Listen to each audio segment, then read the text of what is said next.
estaremos analizando en el capítulo 13 de Hebreos, ya para terminar esta carta o esta epístola, y donde vamos a estar tratando específicamente nuestras responsabilidades en Cristo. Y el día de hoy vamos a estar tratando con 4 de ellas. Y estas 4 responsabilidades que el día de hoy vamos a tratar están relacionadas hacia nuestro prójimo. Estas cuatro responsabilidades que hoy tocaremos es, en primer lugar, en relación al amor fraternal. En segundo lugar, en relación a la hospitalidad. En tercer lugar, en relación a los presos y a los maltratados. Y en cuarto lugar, trataremos en relación al matrimonio. Así que bajo estos 4 puntos vamos a analizar nuestro texto base en Hebreos capítulo 13 y hoy solamente tocaremos los primeros 3 versículos. Así que les invito a abrir su Biblia en Hebreos 13 para que leamos nuestro texto base.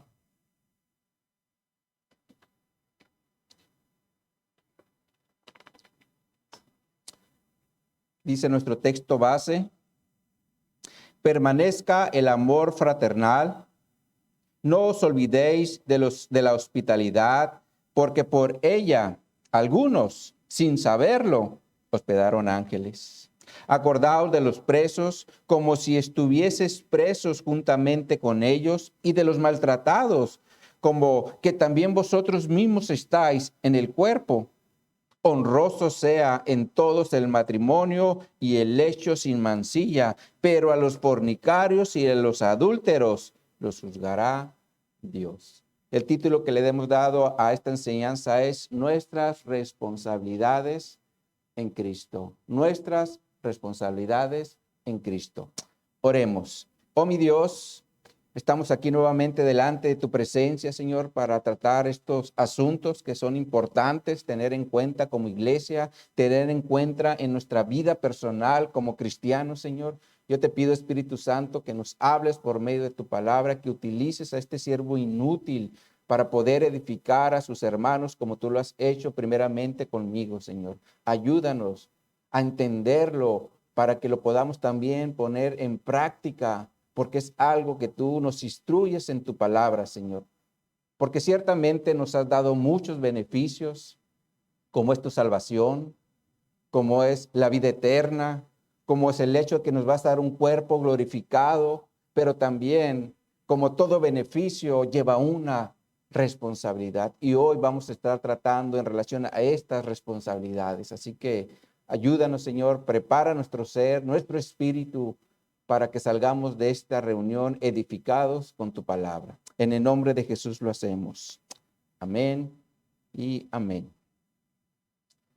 Por allá en el siglo XVIII, la iglesia protestante experimentó un fenómeno llamado denominacionalismo, en el que cada congregación intentaba diferenciarse de otras congregaciones, tanto en su función como en su forma de vivir la fe, la cual fue muy llamativa, o fue un movimiento muy llamativo en los Estados Unidos, y empezaron a llegar las denominaciones de Europa. Entre ellas llegaron los anglicanos, los congregacionalistas, los luteranos, los presbiterianos, los reformados, los bautistas, los anabautistas, los cuáqueros y los metodistas, por mencionar algunos de ellos. Dominaciones que empezaron a operar dentro de los Estados Unidos, y de allí surgieron también las iglesias de Cristo y los discípulos de Cristo. Sin embargo, mis hermanos, todas estas denominaciones tenían algo en común, y era lo que predicaban. Y esto es que la Biblia era la máxima autoridad en materia de fe y práctica. Máxima autoridad en materia de fe y práctica.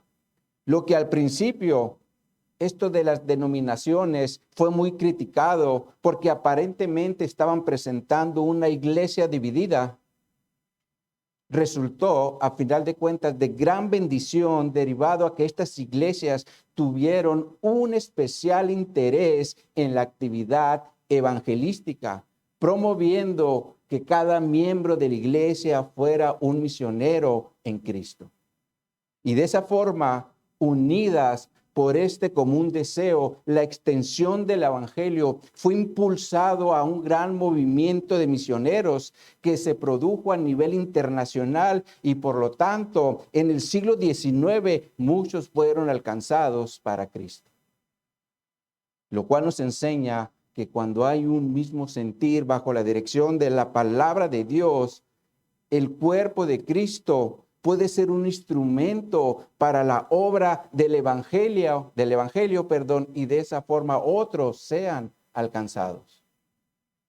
Ahora, esto independientemente de la denominación donde hayamos nosotros conocido a Cristo y su evangelio, porque no podemos negar que muchos llegamos a Cristo de diferentes denominaciones bajo este principio misionero. Sin embargo, conforme fuimos avanzando en nuestro crecimiento espiritual, empezamos a buscar una denominación de sana doctrina. Porque a lo mejor algunos llegaron a Cristo de una denominación donde los miembros de la iglesia en su servicio se caían, hablaban en lengua sin intérprete, eran movidos a las emociones o ponían un énfasis especial en el dinero. Pero conforme nos empezamos a meter a estudiar las Escrituras dentro de su mismo contexto, nos llegó un mejor entendimiento de la Escritura y por lo tanto empezamos a buscar una iglesia de sana doctrina, donde Cristo es exaltado y su evangelio es predicado para salvación de los perdidos. Pero también con la finalidad de que sigamos creciendo en los principios bíblicos que tenemos en la palabra de Dios, como lo es el hacer discípulos para que otros sean alcanzados. Y en este sentido, mis hermanos, mi anhelo y deseo como pastor de esta iglesia local es que en cada reunión exaltemos y glorifiquemos a Cristo por su obra en la cruz, pero también que como miembros en lo individual no dejemos de compartir el evangelio a los perdidos para que el reino de Cristo siga avanzando como él mismo lo instruyó en Mateo capítulo 28, versos 18 al 20, donde nos dice Jesús: toda potestad me es dada en la tierra.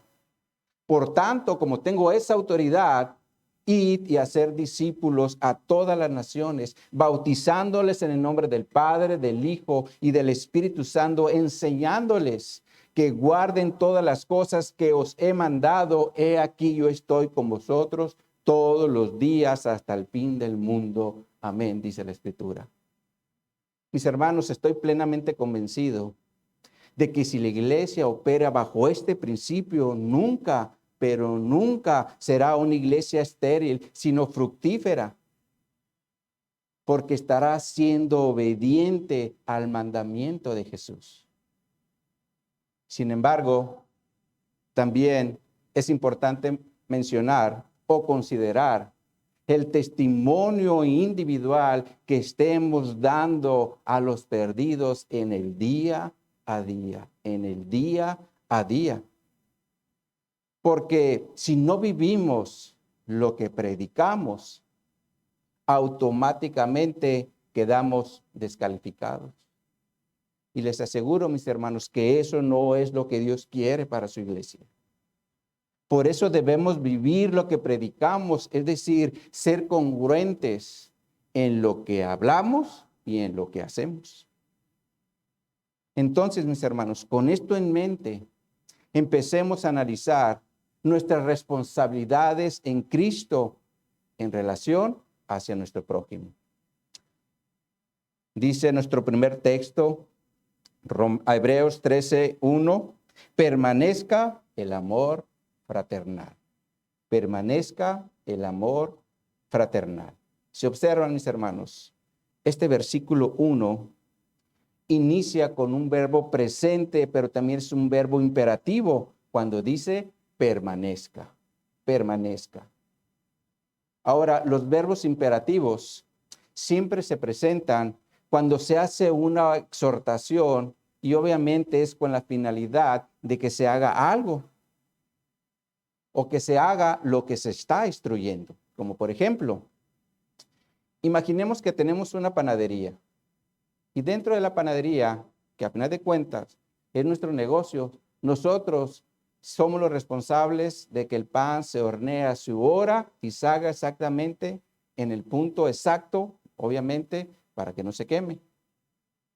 Pero si un día tenemos que salir para hacer un pago y es urgente, es nuestro último día y por desidia no lo hicimos, entonces agarramos a uno de los empleados y le decimos que él se encargue ahora de hornear el pan en lo que regresamos, ¿verdad?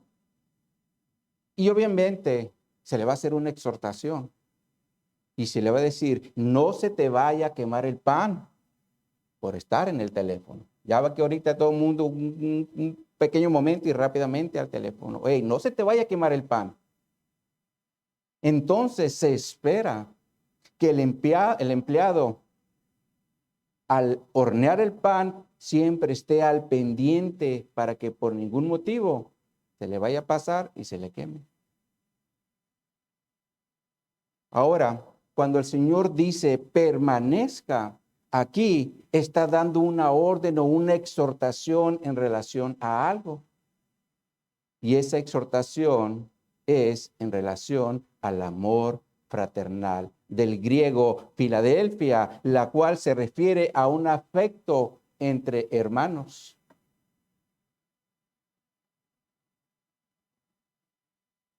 Sin embargo, está hablando de hermanos en el contexto de la familia de la fe, porque a final de cuentas es una epístola que se le está dando a la iglesia. Ahora, uno de los grandes errores que algunos hermanos han cometido es el pensar que la carrera de la fe o la vida dentro del evangelio se puede llevar de una forma individual. Cuando la Escritura nos enseña que debemos vivir en unidad con otros hermanos. Por eso el Señor, cuando habla de su iglesia, la presenta a través de la analogía de un cuerpo, porque el cuerpo está constituido de muchos miembros, donde si le pasa algo a un miembro, todo el cuerpo se debe doler.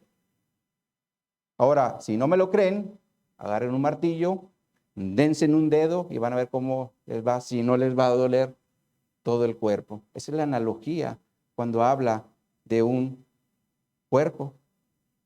No sé si a ustedes alguna vez le ha pasado, pero recuerdo que en una ocasión llegué a la casa. En ese tiempo estaba yo soltero, sin Cristo. Llegué tarde de estar con los amigos. Y al entrar a la casa y cerrar la puerta, que me agarro un dedo. En el momento dice, no pasa nada. Pero ya eso de la 1 de la mañana, 2 de la mañana, las punzadas empezaron pum, pum, pum, pum. Fue una noche que definitivamente no pude dormir por el dolor. Entonces, un pequeño golpe en un dedo te va a afectar todo el cuerpo, ¿verdad? Por eso es que el Señor dice en 1 Corintios capítulo 12, versos 26 y 27, de manera que si un miembro padece, todos los miembros se duelen con él, y si un miembro recibe honra, todos los miembros con él se gozan. Vosotros pues sois el cuerpo de Cristo y miembros cada uno en lo particular.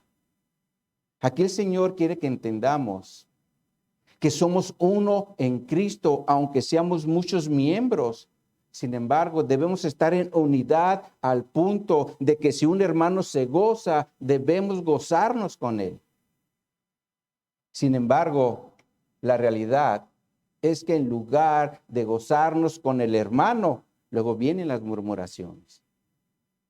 Ay, sí, se cree mucho, porque ahora tiene una casa nueva. Ah, porque ahora tiene un carro nuevo. O porque le ascendieron en el trabajo y le va mejor. Murmuraciones, murmuraciones. A veces, mis hermanos, surgen estas murmuraciones dentro del cuerpo de Cristo cuando la Escritura nos dice que debemos gozarnos con los que se gozan, porque a final de cuentas somos parte de un mismo cuerpo en Cristo. Ahora, lo mismo pasa en la parte contraria, cuando un hermano está pasando por una situación difícil. Cuando él está pasando así, nosotros también debemos dolernos con él. Sin embargo, ¿qué pasa? A veces somos indiferentes, como si fuera un miembro amputado del cuerpo que no estuviera ahí. Nunca olvidemos, mis hermanos, que somos un cuerpo en Cristo, para que no nos pase esto, seamos indiferentes o murmuradores. Ahora, por otro lado, mis hermanos, si un cristiano se quiere aislar del cuerpo de Cristo, ¿ustedes creen que va a poder ejercer los frutos del Espíritu? Como por ejemplo, el amor. Si él está solo, ¿a quién va a amar? ¿Verdad? O el gozo, si está feliz, ¿con quién se va a gozar si está todo el tiempo encerrado en un cuarto solo? O la paciencia, si no tiene a alguien quien tolerar. Entonces es claro que la vida cristiana no se puede vivir separado del cuerpo de Cristo. Por eso el Señor nos da el imperativo, la exhortación para que permanezcamos o continuemos en el amor fraternal derivado a que somos parte de la misma familia de Cristo.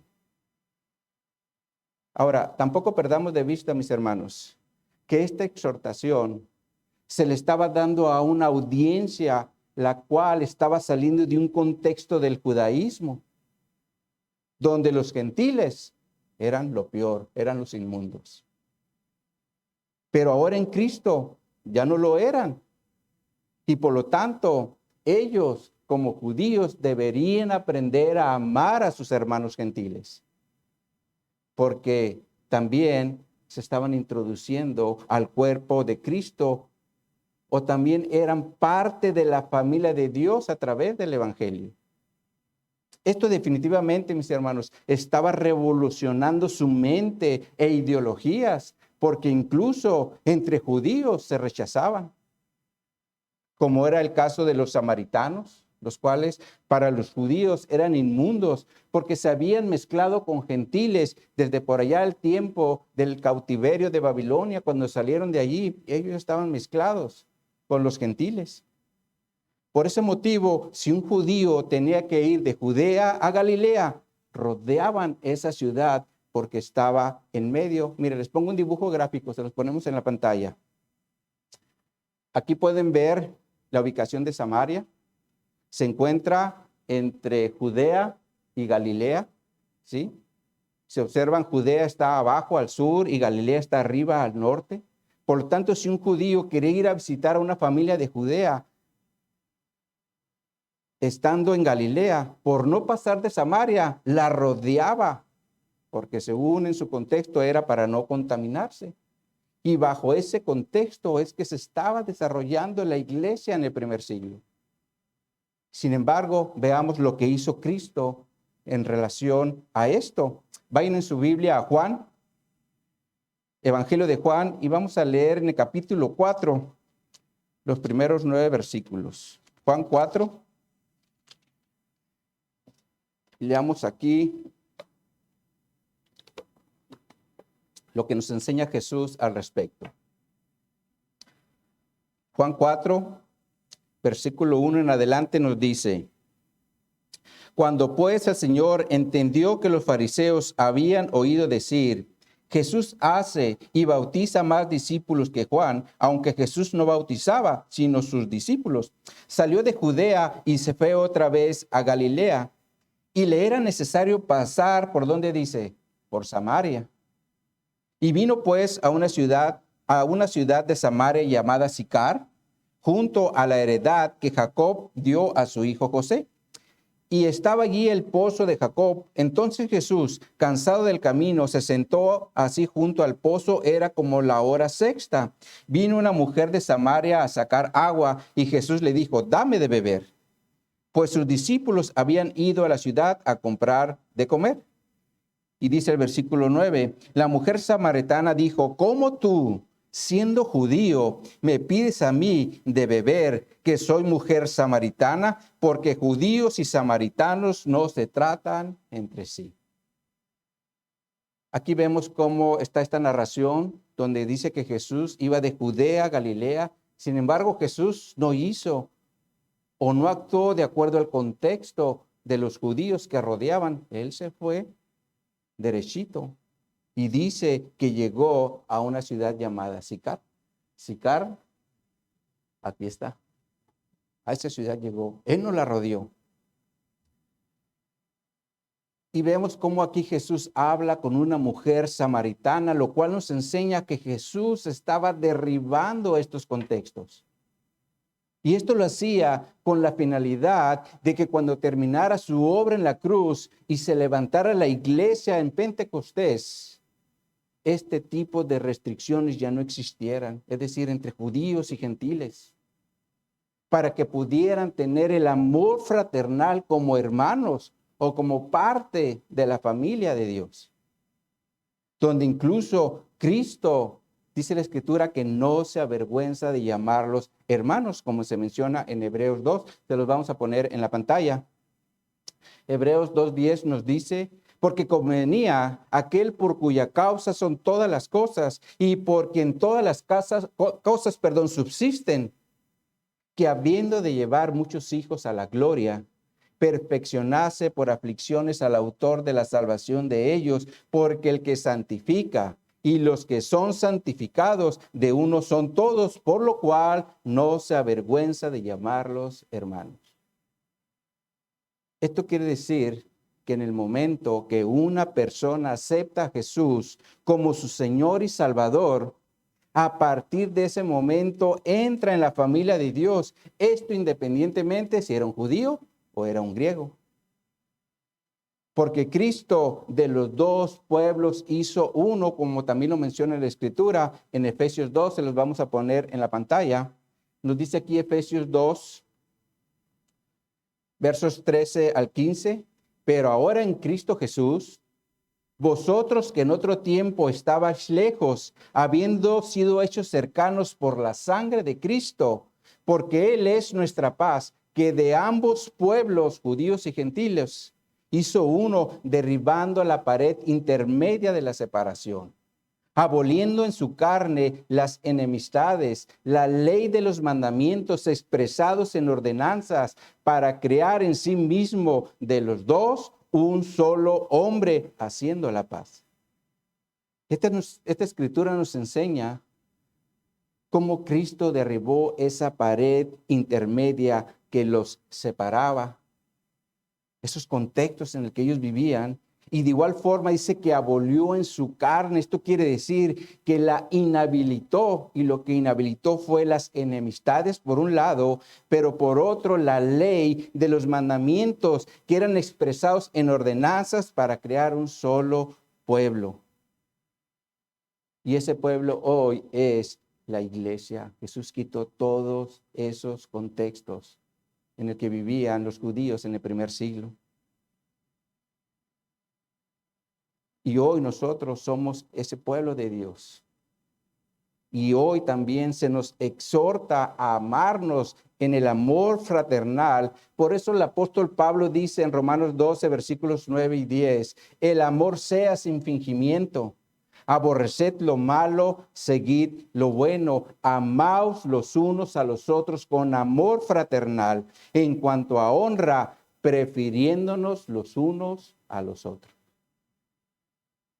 Si hubo una iglesia, mis hermanos, que entendió muy bien este concepto del amor fraternal, fue la iglesia de Tesalónica. Por eso el apóstol Pablo le dice en primera a los tesalonicenses, en el capítulo 4, verso 9, pero acerca del amor fraternal no tenéis necesidad que os escriba, porque vosotros mismos habéis aprendido de Dios que os améis unos a otros.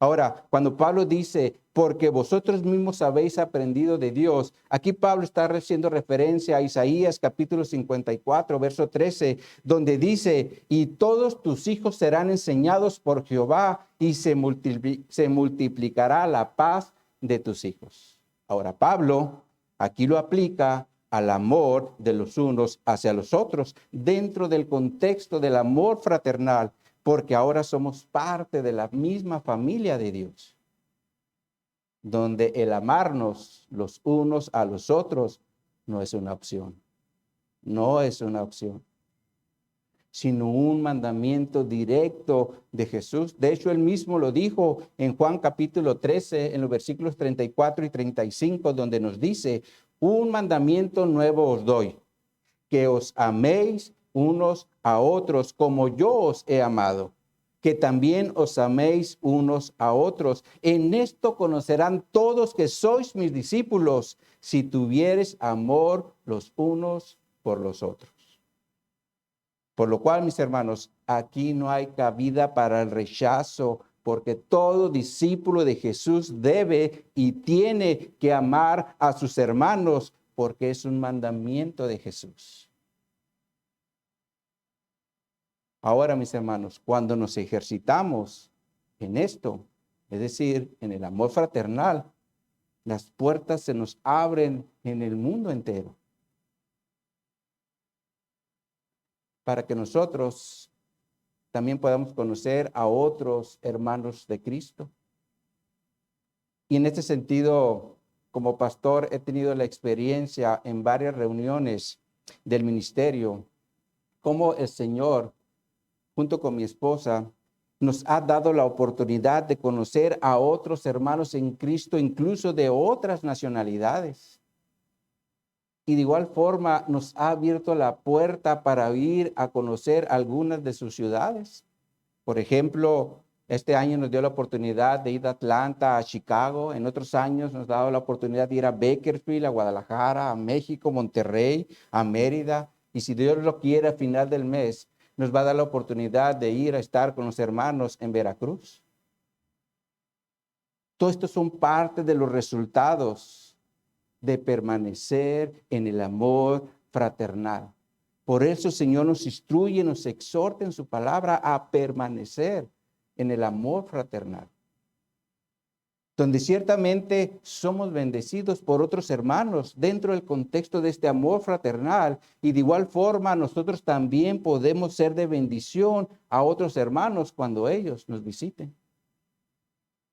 Lo cual nos lleva a otra responsabilidad en Cristo, o a la segunda responsabilidad en Cristo que vamos a ver el día de hoy, y esta es la hospitalidad que se menciona en el versículo 2 del texto base. Regresemos ahí.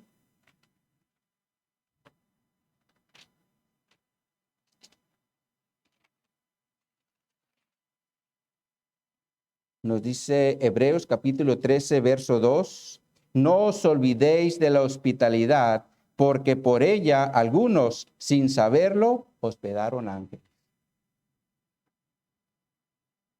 Definitivamente, mis hermanos, la hospitalidad es otra de nuestras responsabilidades en Cristo. Sin embargo, aquí vemos que el escritor a los Hebreos, para dejar en claro o dejar bien en claro este punto, trae a la memoria al menos 2 ejemplos del Antiguo Testamento donde la hospitalidad se relaciona con los ángeles. Y el primer ejemplo es el de Abraham, como es narrado en Génesis capítulo 18, donde Abraham muestra su hospitalidad en Mamre, cuando se aparece Jesús acompañado de 2 ángeles, los cuales, estos 2 ángeles que venían con Jesús, fueron enviados a Sodoma y a Gomorra para traer juicio de parte de Dios por medio de fuego y azufre a estas ciudades.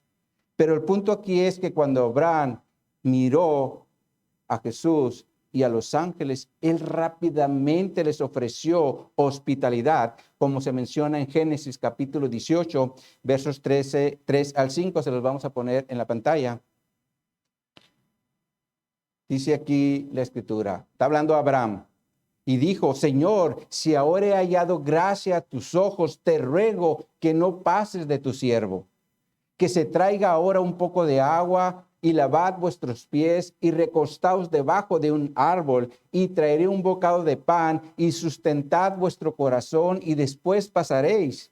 Pues por eso habéis pasado cerca de vuestro siervo. Y ellos dijeron: haz así como he dicho. Aquí se ve claramente cómo dentro del contexto de la hospitalidad se consideraba ofrecer alimentos y reposo para que los viajeros comieran, descansaran y después continuaran su camino. Ahora el segundo ejemplo es el de Lot hacia los dos ángeles que fueron a Sodoma. Como se narra esto ya en Génesis 19, se los vamos a poner en la pantalla. Génesis 19, 1 al 3 nos dice: llegaron pues los dos ángeles a Sodoma a la caída de la tarde, y Lot estaba sentado a la puerta de Sodoma. Y viéndolos Lot, se levantó a recibirlos y se inclinó hacia el suelo y dijo: ahora, mis señores, os ruego que vengáis a casa de vuestro siervo y os hospedéis. Y lavaréis vuestros pies, y por la mañana os levantaréis y seguiréis vuestro camino. Y ellos respondieron: no, que en la calle nos quedaremos esta noche. Mas él porfió con ellos mucho. Y fueron con él y entraron en su casa y les hizo banquete y coció panes sin levadura y comieron. Si observan, son los mismos principios dentro del hospedaje, es decir, dar alimento, dar reposo y después que continúen su camino.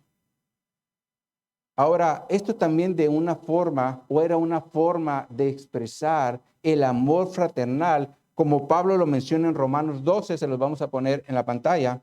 Dice Romanos 12, 10 al 12. Amaos los unos a los otros con amor fraternal. En cuanto a honra, prefiriéndolo los unos a los otros. En lo que requiere diligencia, no perezosos, fervientes en espíritu, sirviendo al Señor. Gozosos en la esperanza, sufridos en la tribulación, constantes en la oración, compartiendo para las necesidades de los santos, practicando la hospitalidad. ¿Se dan cuenta cómo el amor fraternal está muy ligado a la hospitalidad? Por eso también el apóstol Pedro dijo en 1 Pedro 4, verso 7 en adelante, se los ponemos en la pantalla, 4 al 9. Nos dice aquí Pedro: mas el fin de todas las cosas se acerca, sed pues sobrios y velad en oración, y ante todo, tened entre vosotros ferviente amor, porque el amor cubrirá multitud de pecados. Hospedaos los unos a los otros sin murmuraciones. Aquí Pedro menciona algo que también es muy importante en relación a la hospitalidad. Cuando dice: hospedaos los unos a los otros sin murmuraciones, y esto se refiere a hacerlo sin quejas. Ahora, recordemos que en el primer siglo hubo una gran persecución y la iglesia tuvo que salir de Jerusalén, y muchos necesitaron ser favorecidos con la hospitalidad. Porque se imaginan, mis hermanos, salir huyendo de la casa para no ser encarcelado o martirizado por nuestra fe en Cristo. Les aseguro, mis hermanos, que no saldríamos como ahora con 2 o 3 maletas, bien planeado el viaje, ¿verdad? Porque en ese momento agarramos lo que se puede para no ser atrapados. Es como si de repente nos agarra un temblor. ¿A poco nos vamos a poner a hacer maletas? Sálvese quien pueda, ¿verdad? Salimos para no ser atrapados si se cae la casa o algún incidente, ¿verdad? Y seguramente así tuvieron que salir muchos judíos convertidos a Cristo en el primer siglo para no ser atrapados. Ahora, por otro lado, el evangelio también se empezó a extender por medio de los misioneros, como lo fue el caso de Pablo y Bernabé. Espíritu Santo los habló para esa obra. Y definitivamente ellos también necesitaron el hospedaje para ir de ciudad en ciudad llevando el mensaje de las buenas nuevas. Por ese motivo, mis hermanos, era importante la instrucción que el Señor está dando. No se olviden de la hospitalidad. Ahora, por un lado era para la extensión del evangelio, pero el otro también era para apoyar a los forasteros. Por eso se menciona la palabra griega piloxenia, la cual significa amor al forastero. Amor al forastero. Entonces, esto nos enseña que como iglesia, o nos enseña como iglesia, la responsabilidad que tenemos, no solamente de amarnos los unos a los otros, sino también ser hospitalarios con los forasteros. Lo cual indica que no se limita solamente a nuestro círculo de amistades, porque va mucho más allá. Sin embargo, aquí también es importante considerar nuestro contexto en el que estamos viviendo el día de hoy, porque como cristianos también debemos ser sabios para no meter a nuestra casa a cualquier persona que viene de otra parte. Y una buena referencia que podemos tener en relación a la hospitalidad es que si vamos a dar un hospedaje, es que sean personas que vivan dentro del contexto del evangelio, porque de esa forma tendremos muchas cosas en común y seremos edificados con los otros, y también vamos a demostrar nuestro amor en Cristo. Así que si el Señor nos abre la puerta para poder ser anfitriones de algunos hermanos, no desaprovechemos, mis hermanos, esta oportunidad para ser de bendición o ser bendecidos por su presencia. Sin embargo, algo que también podemos hacer como iglesia es invitarnos nosotros mismos a nuestras casas, a tomar un café, obviamente con panecito, ¿verdad? Y si nos invitan a una carnita asada, pues no nos vamos a quejar, ¿verdad? Vamos y la disfrutamos. Así que como cristianos debemos aprender a ser hospitalarios como el Señor lo instruye en su palabra, ¿verdad? Qué mejor empezarlo a hacer en casa y si hay la oportunidad también hacia afuera. Pasemos ahora a la tercera responsabilidad que tenemos ahora en Cristo como parte de su cuerpo, y esta se menciona en el versículo 3, donde nos dice, Hebreos 13:3. Acordaos de los presos como si estuvieras presos juntamente con ellos, y de los maltratados como que también vosotros mismos estáis en el cuerpo. Aquí, mis hermanos, también hay un mandamiento del Señor cuando menciona la palabra acordaos, la cual se refiere a traer algo a la memoria. Traigan algo a la memoria, les está diciendo el Señor. Y en este caso era en relación a los presos, los cuales eran encarcelados por su fe en Cristo. Como ya se había mencionado 2 capítulos atrás, en el capítulo 10, verso 34, donde dice, porque de los presos también os compadecisteis, y el despojo de vuestros bienes sufristeis con gozo, sabiendo que tenéis en vosotros una mejor y perdurable herencia en los cielos, ¿sí? O sea, están siendo presos, pero diga, pues es que no estamos poniendo nuestra mirada en lo terrenal, sino en lo celestial. Pero estaba viendo presos en el primer siglo,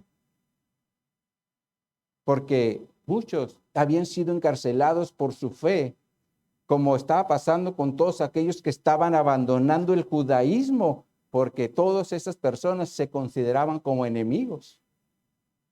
Ahora, Pablo nos da testimonio de esto, porque Pablo, antes de su encuentro personal con Cristo, él asolaba a la iglesia y los entregaba a la cárcel, como dice la escritura en Hechos 8, se los vamos a poner en la pantalla.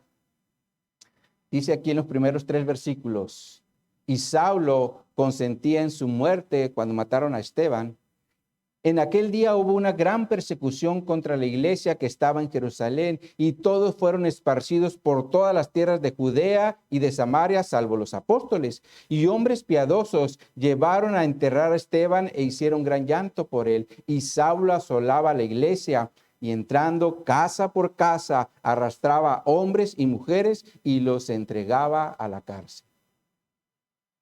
Esto también nos enseña que cuando se vive una religión, el hombre es capaz de hacer muchas cosas en contra de la palabra de Dios, como lo es maltratar a su prójimo y meterlo a la cárcel por el solo hecho de no compartir su fe. Y de hecho, esto mismo después le pasó a Pablo. Porque cuando él dejó el judaísmo, ahora él sufrió encarcelamiento. Porque ahora él estaba predicando de su fe en Cristo. Y Pablo lo menciona en muchas de sus cartas. Un ejemplo de ellos la tenemos cuando se está despidiendo de la iglesia en Colosa, donde le dice en Colosenses 4:18, se lo vamos a poner en la pantalla. Dice aquí, Pablo, la salutación de mi propia mano, de Pablo, acordaos de mis prisiones, la gracia sea con vosotros. Amén. Aquí Pablo también dice, acuérdense de mis prisiones, porque él también había sido encarcelado. Ahora, ¿por qué era importante esto? Veamos lo que dice Jesús al respecto, cuando él está hablando de su regreso. Les invito a ir en su Biblia a Mateo, capítulo 25.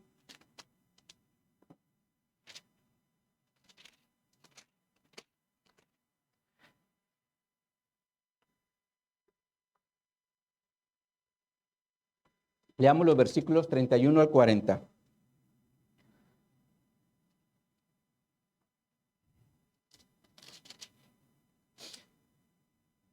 De hecho, la Reina Valera tiene un título ahí que dice Juicio de las Naciones. Dice el versículo 31. Cuando el Hijo del Hombre venga en su gloria y todos los santos ángeles con él, entonces se sentará en su trono de gloria y serán reunidas delante de él todas las naciones y apartará los unos de los otros como aparta el pastor las ovejas de los cabritos.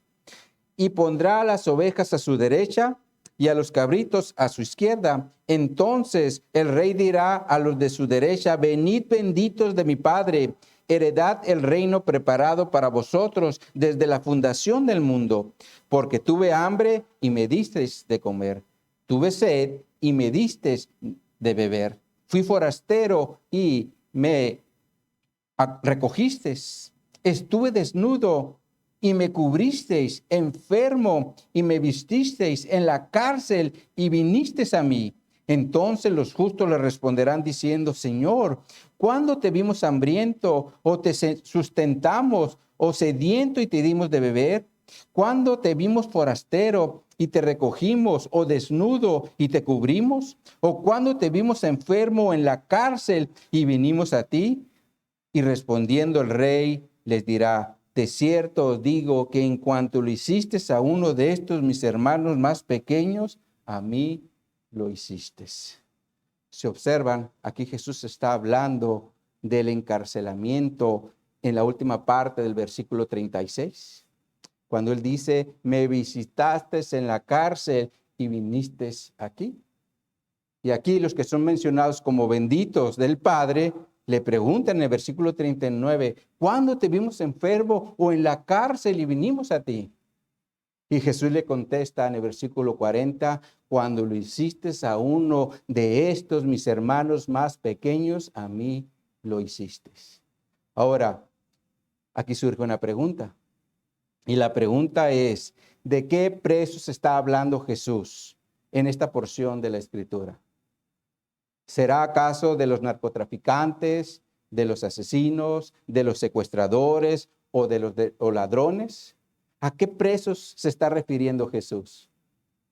El versículo 40 nos da la respuesta cuando dice, lo hiciste a uno de estos mis hermanos más pequeños, a mí lo hicisteis.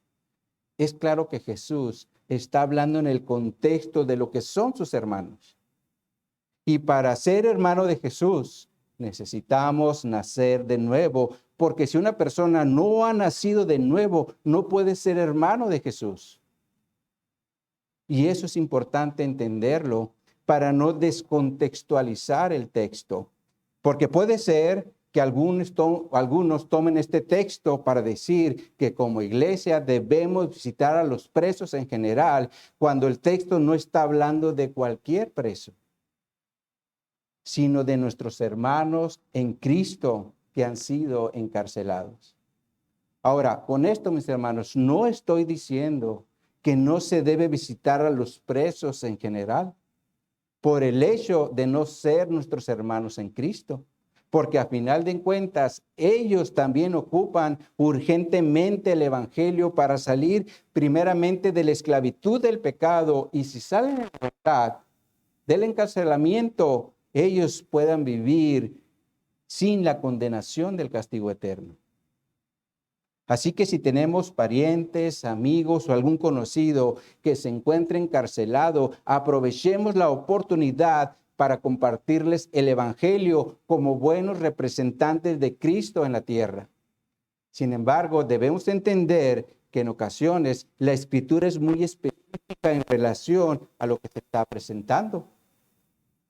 Por eso es que debemos tener cuidado para no sacar el texto del contexto. Y en este caso, Jesús está haciendo referencia a los presos que pertenecen a la familia de Dios, por eso los llama mis hermanos más pequeños.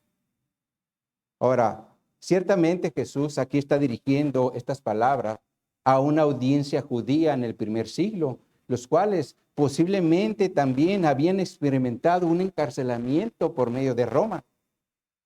Sin embargo, Jesús aquí está hablando específicamente en el contexto de su regreso. Por lo tanto, aquí sus hermanos más pequeños se refiere a nosotros, a la iglesia.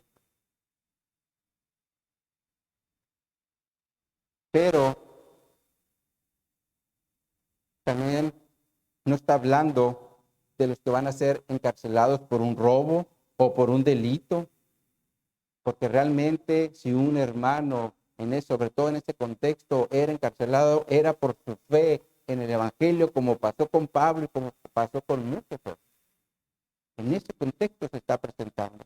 Por eso era importante este mandamiento, para que como iglesia estuvieran al pendiente de los unos de los otros. Por eso les dice, como si estuvieran presos juntamente con ellos en el texto base. ¿Sí?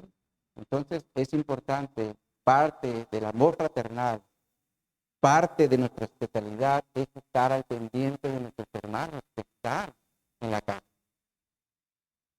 Sin embargo, en la segunda parte del versículo 31 del texto base nos dice, regresemos ahí.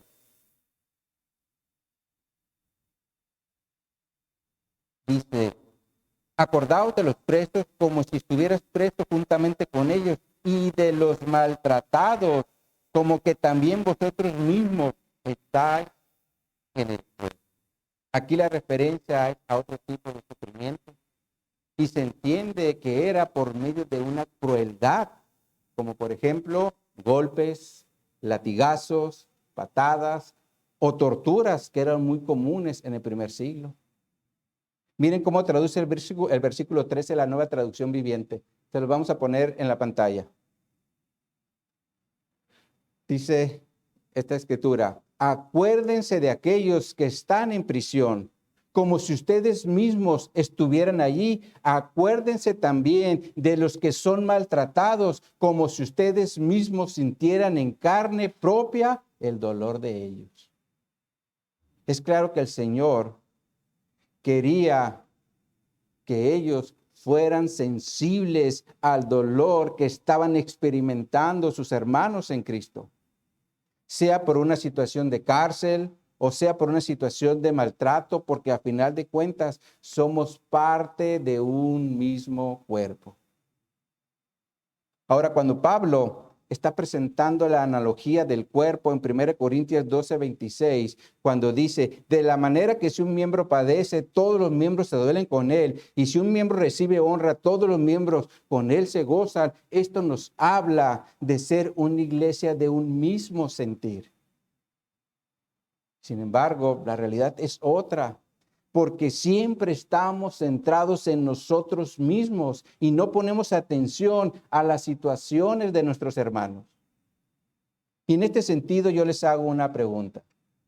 ¿Cuándo fue la última vez que se dieron el tiempo para hacerle una llamada a uno de sus hermanos para ver cómo se encuentra? O le enviaron un texto, porque todos usamos las redes sociales. Lo hicieron en la semana, lo hicieron el mes pasado.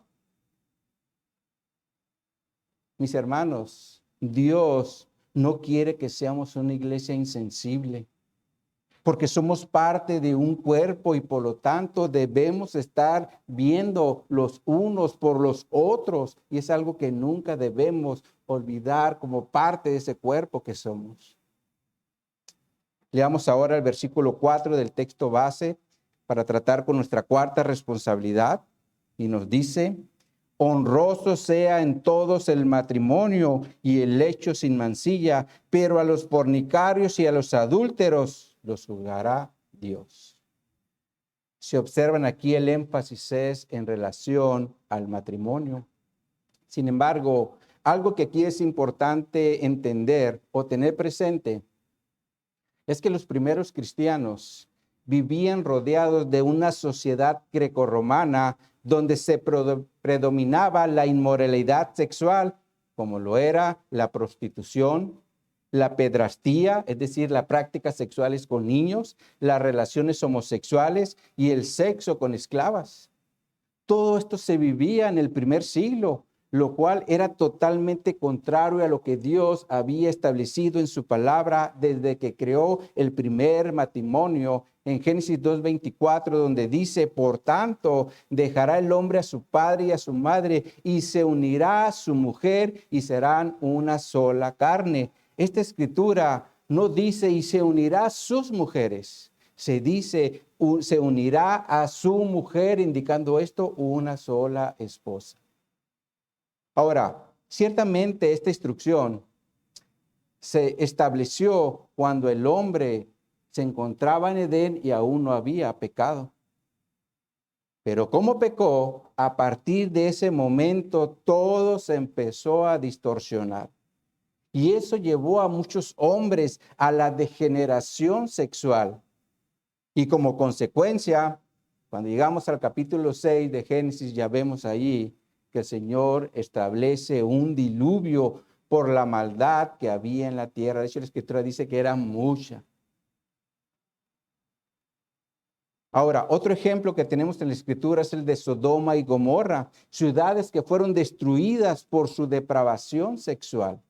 De hecho, el libro de Génesis nos dice que cuando los ángeles llegaron a la casa de Lot, cuando estamos hablando del hospedaje, dice que desde el más joven hasta el más viejo quisieron tener relaciones con los ángeles. Miren cómo traduce es nueva traducción viviente. Se la vamos a poner en la pantalla.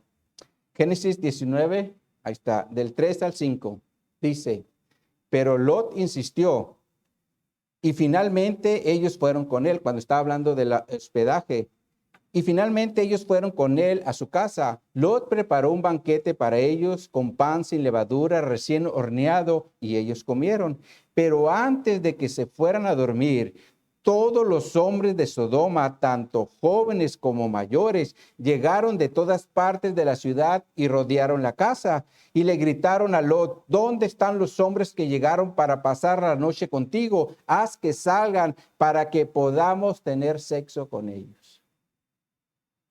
¿Se dan cuenta la depravación que había en esta ciudad? Por ese motivo fueron exterminados con fuego y azufre. Ahora, la realidad es que cuando el hombre vive sin Cristo, el pecado siempre lo va a inducir a la depravación sexual, como lo vemos actualmente con el movimiento gay. Sin embargo, también es importante mencionar que cuando una persona viene a Cristo y nace de nuevo, ahí ya no hay cabida para este tipo de depravación. Por eso la Escritura nos dice en Efesios 4, 22 al 24, en cuanto a la pasada manera de vivir, despojaos del viejo hombre que está viciado conforme a los deseos engañosos. Y renovaos en el espíritu de vuestra mente, renueven la mente, y vestidos del nuevo hombre creado según Dios en justicia y santidad de la verdad. Así es como debemos vivir ahora en Cristo, despojándonos del viejo hombre y vistiéndonos del nuevo, creado según Dios en justicia y santidad de la verdad. Entonces es claro que en Cristo somos santificados para vivir en una nueva vida y de esa forma poder cumplir el mandato de honrar el matrimonio, el cual es honroso para Dios. Por ese motivo, también se menciona el lecho, donde dice que debe ser sin mancilla. Y obviamente aquí el lecho se refiere a la cama donde se tienen relaciones sexuales. Y cuando dice sin mancilla, se refiere a que no debe ser contaminado. Ahora, si una persona lo hace, miren lo que dice la segunda parte del versículo 4 del texto, del verso 4.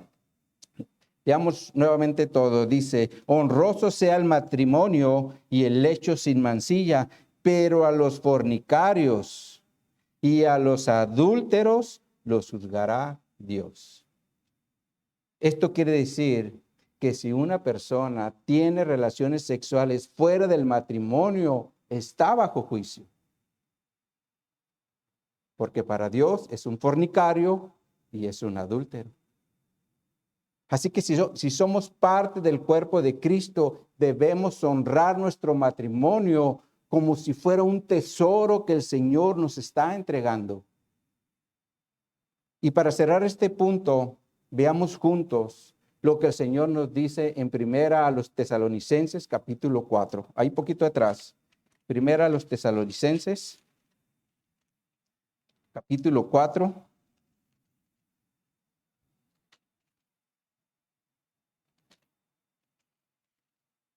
Y vamos a leer los primeros 7 versículos.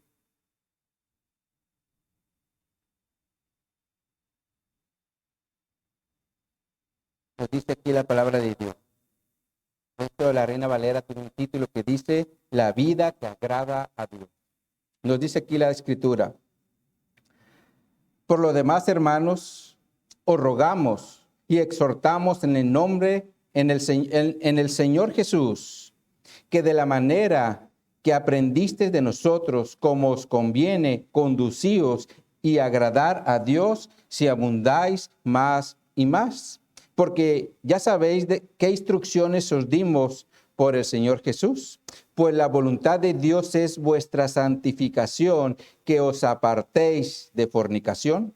Que cada uno de vosotros sepa tener su propia esposa en santidad y honor, no en pasión de concupiscencia, como los gentiles que no conocen a Dios. Que ninguno agravie ni engañe en nada a su hermano, porque el Señor es vengador de todo esto, como ya os hemos dicho y testificado. Pues no nos ha llamado Dios a inmundicia, sino a santificación. Así que, mis hermanos, si estamos casados, honremos nuestro matrimonio, pero de igual forma, si alguien está viviendo en unión libre, deje de hacerlo y cásese, para que de esa forma esté honrando su matrimonio, por un lado, pero por el otro deje de ser un fornicario o un adúltero bajo el juicio de Dios. Entonces, como conclusión, mis hermanos, a estos 4 puntos que vimos el día de hoy,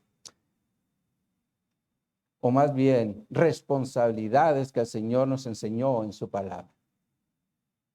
En primer lugar, mis hermanos, no dejemos de practicar el amor fraternal entre hermanos, porque en Cristo somos un cuerpo, no lo olvidemos. En segundo lugar, no dejemos de ser hospedadores para ser de bendición o poder bendecir a otra persona.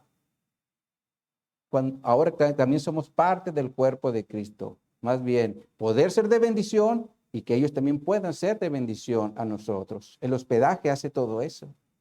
En tercer lugar, no olvidemos o no nos olvidemos de nuestros hermanos en Cristo que se encuentren presos o que están sufriendo algún maltrato por su fe en Cristo. Y en cuarto lugar, honremos nuestro matrimonio siendo fieles e íntegros, porque esto es lo que agrada a Dios. Amén, mis hermanos. Muy bien, oremos. Pues mi Dios, queremos darte gracias, Señor, por tu palabra que nos instruye, que nos ministra, que nos sigue dando dirección en relación a lo que a ti te agrada, Señor. Y hoy tú nos hablaste, nos enseñaste que tengamos siempre presente el amor entre hermanos, ese amor fraternal, al ser parte de una misma familia en Cristo. Gracias te damos, Señor, por estar recordándonos lo importante que es el amor fraternal, Señor. Yo te pido que nos ayudes, que como iglesia lo practiquemos, Señor. Seamos una iglesia reconocida por su amor fraternal, Señor, y si hay oportunidad de ser hospedadores, poder estar invitándonos primariamente nosotros, los unos a los otros. Hoy vimos que la hospitalidad conllevaba alimentos, descanso. Ayúdanos, Señor, a hacer una iglesia bajo esos principios, Señor, que podamos de alguna forma también demostrar nuestro amor fraternal a través del hospedaje, Señor.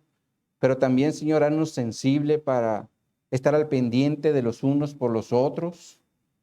Si un hermano está pasando por una situación difícil, sabemos que vivimos en una sociedad terrible, llena de pecado, donde ciertamente algunos hermanos pueden estar experimentando una situación difícil de cárcel por su fe en Jesús. Ayúdanos, Señor, a ser sensibles para que estemos al pendiente de ellos, que ellos recuerden que son parte de un cuerpo y que su cuerpo y que el cuerpo de Cristo más bien siempre está ahí presente, al pendiente, porque somos uno. Pero también, Señor, qué importante es que como iglesia en todo momento estemos honrando nuestro matrimonio, Señor, porque es algo que a ti te agrada, Señor, porque es una forma también de vivir en santidad, Señor, no en pasiones desordenadas, Señor. Tú creaste el matrimonio ciertamente para que como marido y mujer nos gocemos, Señor, en esa comunión de intimidad, Señor, donde estemos compartiendo, Señor, un solo cuerpo, porque somos un solo cuerpo, Señor. Así que, mi Dios, que no nos olvidemos de estos 4 responsabilidades que vimos el día de hoy, Señor. Y si no lo hemos hecho, te pedimos perdón, Señor, y pone en nosotros ese sentir que viene de tu Espíritu Santo para que seamos obedientes a tu palabra, Señor.